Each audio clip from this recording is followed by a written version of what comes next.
Kembali lagi di channel YouTube Maisha Anjani 511. Hanya di channel ini kamu akan menemukan serunya latihan dan balap sepeda BMX. Halo teman-teman, bagaimana kabarnya? Semoga sehat selalu ya. Masih semangat latihan kan? Dukung terus channel ini dengan cara subscribe, like, share, and comment. Hari Minggu kemarin, rider GGMM BMX Academy melakukan ITT atau Individual Time Trial. Nah, kira-kira berapa ya best time atau waktu tercepat yang dapat dicatat oleh Anjali Zoya, Challenge Girls 5-6 tahun. Kita berikan semangat yang luar biasa ya atas kerja kerasnya memacu sepedanya sampai ke garis finish. Teman-teman GGMM BMX Academy harus melakukan ITT sebanyak 6 kali. Wah, kebayang ya bagaimana capeknya, tapi kita tetap harus semangat. Sebagai orang tua, kita harus mendukung potensi anak, memberikan semangat, dukungan, serta memberikan apresiasi. Jangan lupa ya. Nah, untuk Maisha dan Anjali ini simple aja sih. Kalau Maisha dia minta dibelikan nipis madu, yaitu minuman bersoda. Sedangkan Anjali minta Pocari Sweat. Ya, kita turuti aja ya, daripada mereka rewel. Kemudian ada Samila Challenge Girls usia 7-8 tahun. Nah, tepatnya Samila ini berusia 8 tahun dan berada di kelas 1 SD. Di kejuaraan BMX Piala Bupati Blitar, Samila berhasil mendapatkan posisi kelima. Nah, kita dukung terus ya potensi Samila, tapi sayangnya Samila hanya ikut latihan di hari Minggu gitu. Nah, semoga kedepannya orang tua Samila bisa mengantarkan Samila untuk latihan di sirkuit GGMM BMX Academy setiap hari ya, supaya performanya meningkat begitu. Karena kalau latihannya hanya minggu saja sepertinya kurang teman-teman. Apalagi kalau di rumah itu tidak ada latihan tambahan seperti latihan pakai roller atau sprint begitu. Kalau musuhmu itu berjuang keras, latihan dengan keras, kamu harus lebih keras lagi begitu. Karena lawan kita tidak mudah.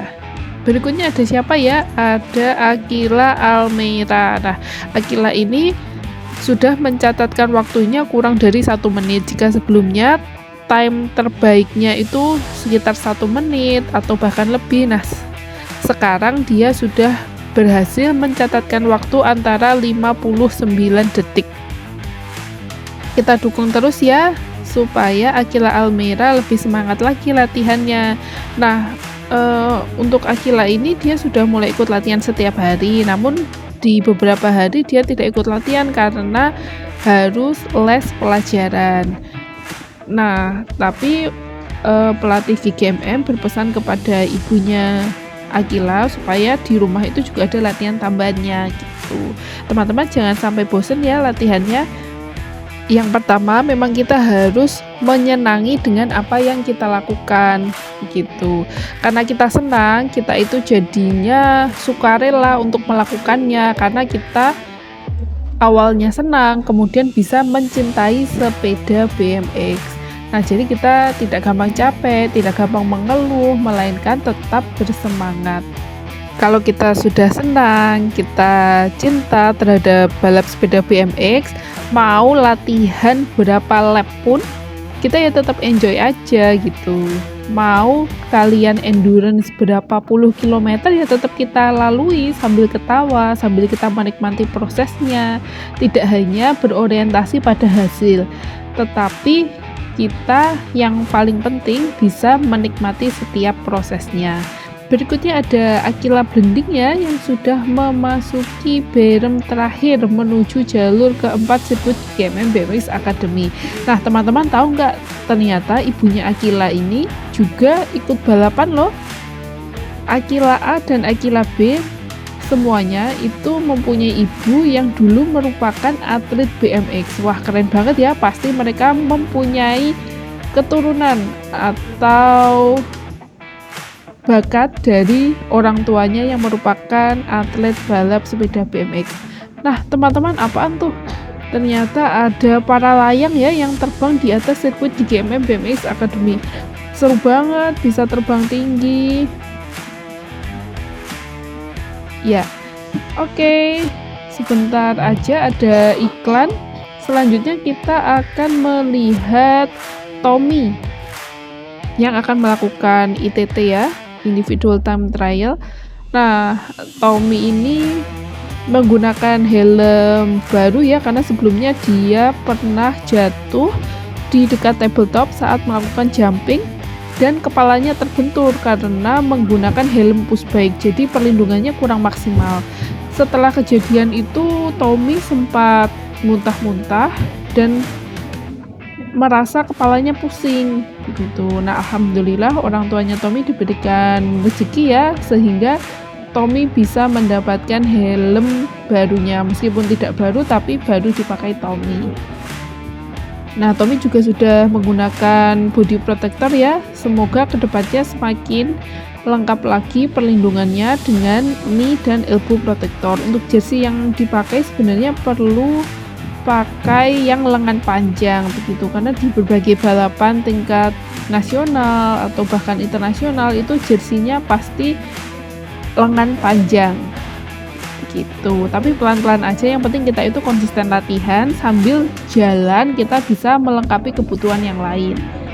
Berikutnya ada Vico. Nah, Vico ini sebelumnya juga belum menggunakan helm full face gitu, namun dia terus memperbaiki diri ya. Alhamdulillah sudah menggunakan helm full face yang lebih aman jika digunakan di sirkuit GGMM BMX Academy, karena di dalam olahraga balap sepeda BMX resiko cederanya itu sangat tinggi teman-teman, karena olahraga ini termasuk olahraga ekstrim, jadi perlindungannya juga harus maksimal. Nah, untuk Vico ini dia sudah mencatatkan waktu terbaiknya sekitar 50 detik. Kita tunggu ya kejutan apalagi yang akan diberikan oleh Vico, karena dia latihannya sudah konsisten, kemudian ada tambahan latihan juga di rumah.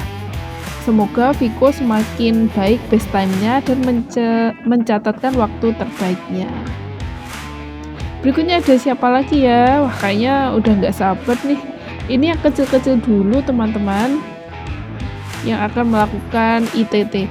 Sebenarnya tadi sebelum ITT itu dilakukan, Mas Cindy Aditya sebagai coach itu berjanji kalau misalnya bisa mencatatkan best time atau waktu terbaiknya itu sebanyak 6 kali, maka akan mendapatkan hadiah berupa uang tunai sebesar 50.000. Tapi sayangnya tidak ada ya yang dapat. Nah, kita lihat di lintasan sirkuit GGMM BMX Academy ada Maisha Anjani, Challenge Girl 9 sampai 10 tahun. Oke, Maisha memacu sepedanya, pumping dan melakukan cornering di berm menuju jalur keempat atau lintasan terakhir sebelum garis finish. Untuk Maisha Anjani konsisten ya, timenya itu antara 47. Kalau 46 itu masih jarang sih, masih sering dia mendapatkan best time-nya 47. Tapi kita dukung terus Maisha Anjani agar dia bisa mendapatkan time 46 detik. Oke, sebagai orang tua kita juga perlu paham ya, anak itu juga merasa capek gitu. Jadi kalau misalnya dia sudah capek, kelelahan, apalagi kelelahan fisik dan mental, nah kita juga tidak bisa memaksa anak agar mendapat waktu terbaik begitu, karena kita juga harus tahu kondisi anaknya. Nah, yang perlu kita lakukan adalah terus mendukung dan juga merefleksikan hasil dari balapannya. Misalnya dia mencatatkan waktu 47 detik atau bahkan 48, nah kita berikan refleksi apa yang kurang, apa yang perlu diperbaiki sehingga dia bisa mencatatkan waktu terbaiknya. Berikutnya ada Latifah Isma Wardani dengan sepeda Speedco. Nah teman-teman, ini katanya ya sepeda ini masih satu-satunya di Indonesia, the only one. Untuk harga sepedanya nggak usah tanya ya, ini pasti di atas 50 juta dan tentu bisa digunakan untuk membeli mobil. Nah ini adalah sepeda harga mobil gitu. Nah, teman-teman sesuaikan dengan kemampuan ya. Kalau kalian mampu membeli sepeda yang bagus ya it's okay, sangat mendukung kemampuan kalian dalam melakukan balap sepeda BMX. Namun jika belum ada rezeki, kalian bisa tetap latihan dengan menggunakan sepeda buatan dalam negeri. Berikutnya ada Alvaro Azizi. Nah, mohon maaf ini tadi videonya kepotong ya, teman-teman. Oke, berikutnya ada Zakiran dengan Chase Bicycle. Nah, kalian kalau diberi kesempatan untuk memilih sepeda impor, kalian pilih Speedgo atau pilih Chase atau bahkan pilih merek yang lain ya, seperti Meibu, Stay Strong, Profesi, Wiawis, GT, Yes, dan masih banyak lagi, atau Free Agent, Redline. Wah, jadi bingung ya. Namun sesuaikan juga dengan dananya begitu. Karena sebagai orang tua kita tentu harus memberikan kasih sayang kepada anak-anak, dan kasih sayang itu harus diimbangi dengan kasih uang. Nah, semoga orang tua dilancarkan rezekinya ya, disehatkan badannya agar bisa membersamai anak-anak kita latihan balap sepeda BMX di sirkuit GGMM BMX Academy. Berikutnya ada siapa lagi ya? Nah, ini ada Bisma Kinan Crestiono di jalur keempat dengan sepedanya DK. Nah, ini juga impor. Oke, ada Kak Viola Atmaja melintasi di berem pertama, kemudian memasuki jalur kedua. Nah, pada saat ITT atau individual time trial ini biasanya teman-teman kurang menggunakan teknik-teknik ya, karena jika tekniknya itu belum digunakan secara mahir, itu akan menambah waktu dari ITT. Jadi kalau untuk Meisha ya, Misha itu waktu ITT itu biasanya dia tidak jumping, kemudian tidak manual. Teman-teman, sampai jumpa lagi ya, dadah.